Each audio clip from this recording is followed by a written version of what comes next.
Pamit shkputemi nga aktualiteti politik vendor dhe në kontekst tjetër shkojmë në fakt në Angli, ku një ngjarje tragjike është shënuar në jug të Londrës, ku 22 vjeçari shqiptar Lorik Abazi është goditur me thik dhe ka humbur jetën.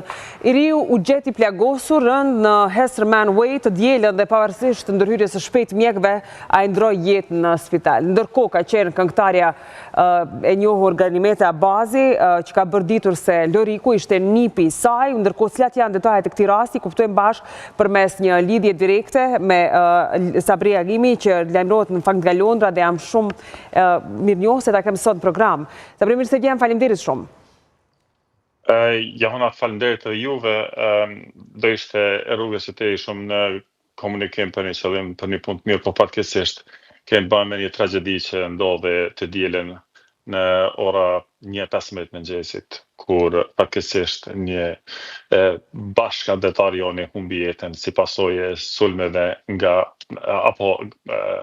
si them, incidentit në mes dy grupeve apo njerëzve të cilët ishin aty për aty. Kur thon fjala grupe, nuk do të thonë që kanë qenë grupe të organizuara, por sigurisht rasti i kanë zënë apo momenti i kanë zënë. Kështu që shpejt e ardhi. Ndërsa sa përket puna se çka ka ndodhur deri më sot, sot ka qenë edhe është ngrit akt akuz kundër zyrtare, kundër një 28 vjeçari i cili ishte tashmë është i akuzuar si vras, Ellis Anim Anur i Bromley, që është diku 10-15 kilometra prej Londrës, po edhe në jug. Në deri me tani, sipas danave gjithmonë zyrtare, për arsye se familja nderuar ka kërkuar të jepet hapësirë dhe natyrisht nuk do të shkojmë në detale për çështjet se çka ka ndodhur më shumë, përveç asaj që mbas asaj prezantime zyrtare deri me tash çka ka, 10 veta kanë qenë të involvuar, po mendoj të arrestuam deri me tani.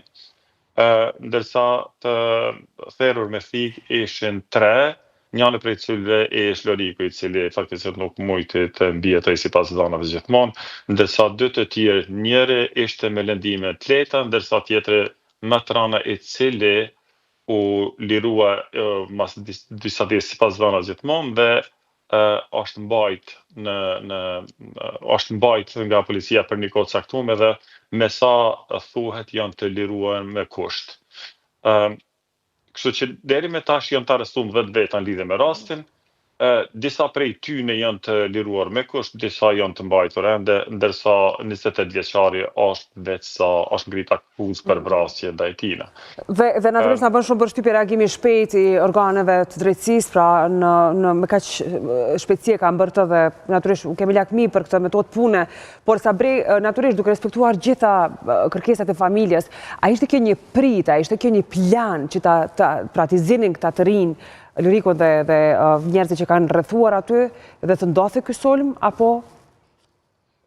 Qendër tregtare është ajo, dhe si thuhet si afër IKEA-s apo IKEA-s, si thojmë ne shqiptarët. Është një shitore e cila faktikisht ndoshta edhe në Kosovë dini, është një shitore që ka me shumicë mobile, po aty afër ka kinema, ka restorante, ka edhe kësi bowling apo lojra me topa cilët gjujnë. Edhe tash dhona se çish ka ndodhur rasti, çish kanë shku deri aty, pse kanë deri në 1:30, nuk faktikisht nuk është të theksuar me kokën zyrtarisht, prandaj as ne s'do të thonë diçka ndryshe. Krejt që ka muj me ditë, sipas gjitha gjatave, është, si që thejmë në angles që thojnë wrong place at wrong time, apo në vendin e gabuar në momentin jo duhur. Kështu që po shifet me kanë si i rastit se sa rasti nështë me nej prapadi.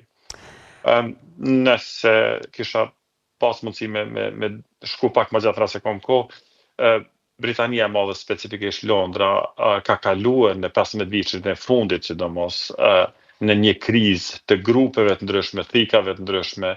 Shqiptarët natyrisht kanë qenë jo të mbrojtur nga ky problem, po kanë qenë më të kujdesshëm përgjithësi, sidomos edhe kjo si familje vret, me kanë si familje dihet që me kanë si familje jashtëzakonisht mirë orientuar edhe fëmin për komplimente bile siç e kurrën edhe polici i kujdestar ndaj familjes tash që mirret me ta.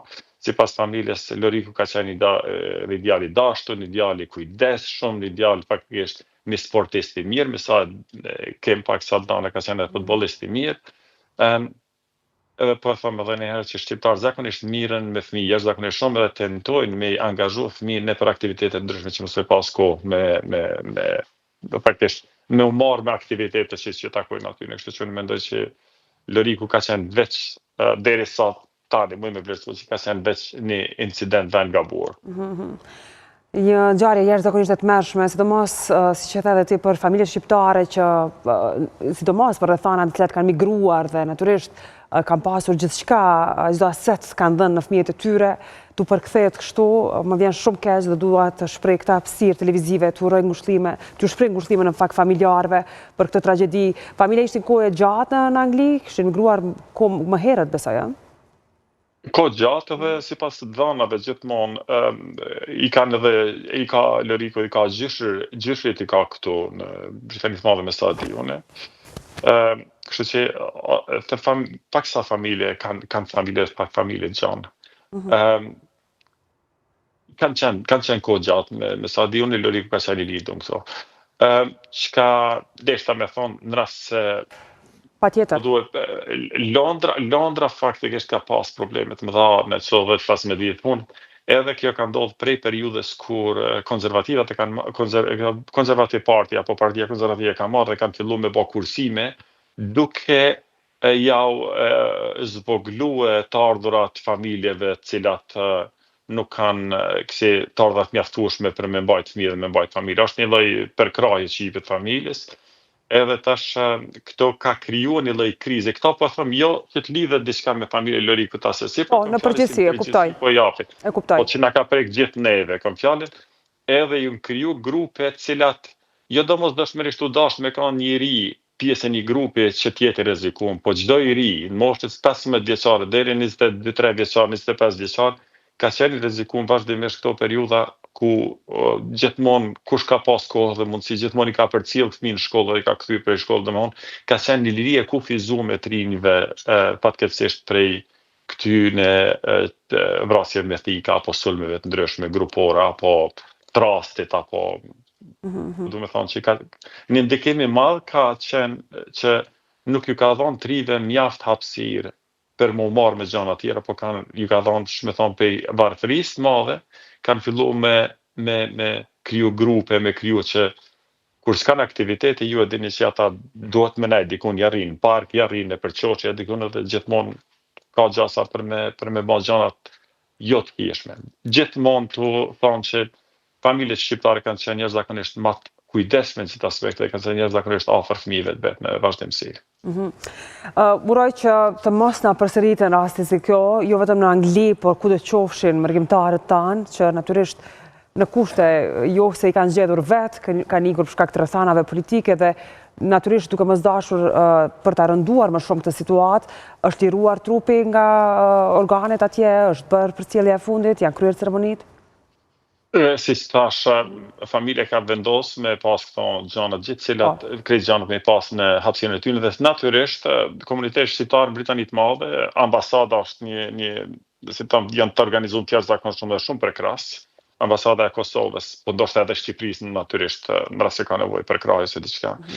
Edhe po sa familja të jetë e gatshme që të bashkomunikojë me komunitetin shqiptar, sigurisht na do marrim informata shtesë, do jem edhe pranë aty sigurisht për ta mbështetur familje për ta ndavitën me ta për arsye se është rast i rëndë dhe është kush ka familje veç ka mundësi me menduar çfarë absolutisht po. Me çka do të ballafaqohet. Sabrit, puna tjetër është vetëm deshtra një me thonë, puna tjetër deshtra thonë për këtë arsye dhe trit kur vin Kosovë, trit nga Britania e Madhe, po thonë puna është edhe nga Evropa, e një veten shumë mirë për arsye se në Kosovë rreziku nga këto problemet që faktikisht ballafaqohemi çdo ditë, i kanë shumë më të vogla po si kanë heq. Edhe vërtet ajo liria e heqjes në rrugë, pa menduar që mos po ta merr telefonin dikush, mos po të prek dikush ose mos po të sulmon dikush, ajo faktikisht ju ka mungu trive në Britaninë të Madhe këtë sejdes. Sabrit, faleminderit shumë për gatishmërinë tënde që sot ishe në program, natyrisht dhe mirënjohje dhe vlerësim për gjithë raportimin e drejtë dhe korrekt, duke respektuar kërkesën e familjes këtu. Unë me që po komunikojmë dua dhe të prezentoj më gjërësisht, pra ti e zëri diasporës duke qenë si e angazhuar pra televizionin e shqiptarve që transmetohet në Angli, dhe urojmë shumë që të kemi bashkëpunime të tjera, por natyrisht për tema larg më të mira se kjo. Besojmë tjeta, shto, one i shprejnë ngushëllinë edhe familjes të natyrisht, po edhe familjes gjarë në Kosovë, se sigurisht kanë edhe familje në Kosovë, dhe shpresoj që të kemi lajme të mira si që dhe ju thatë, edhe jem kontakt. Si të ka diçka të rejna, dhe ju shkrujmë, dhe ju njoftojmë, dhe natyrisht në ras edhe familja vetë tonë, se mas mirë nga njëherë është me dhonë vetë familja atë qastit e parë për arsye se ka njëherë këto informatat po filtrohen, jo domosdoshmërisht me informatat dërguar me mirë. Po natyrisht, të njëjtit në këto ditë janë jashtëzakonisht të ngarkuar dhe edhe ne ndjejmë një keqardhje për t'i kontaktuar në këtë kohë. Por faleminderit ty që e bëre të mundur informimin e drejtë në këtë rast. Juroj për emisionin e Shëndet. Faleminderit shumë Sabrit dhe natyrisht faleminderit dhe Adelinës që na ka vënë në kontakt, Adelina Toplica që Badivuku në fakt që është një aktiviste shumë e zonja në rrjetin shqiptar dhe atë anglez, pra mba një urë komunikimi. Ne shkputemi tani me një blog publicitar edhe njëherë për fund ngushëllime familjarëve, urojmë që rastet si këto të mos së përsëriten asnjëherë dhe kthehemi e flasim për një tjetër ngjarje.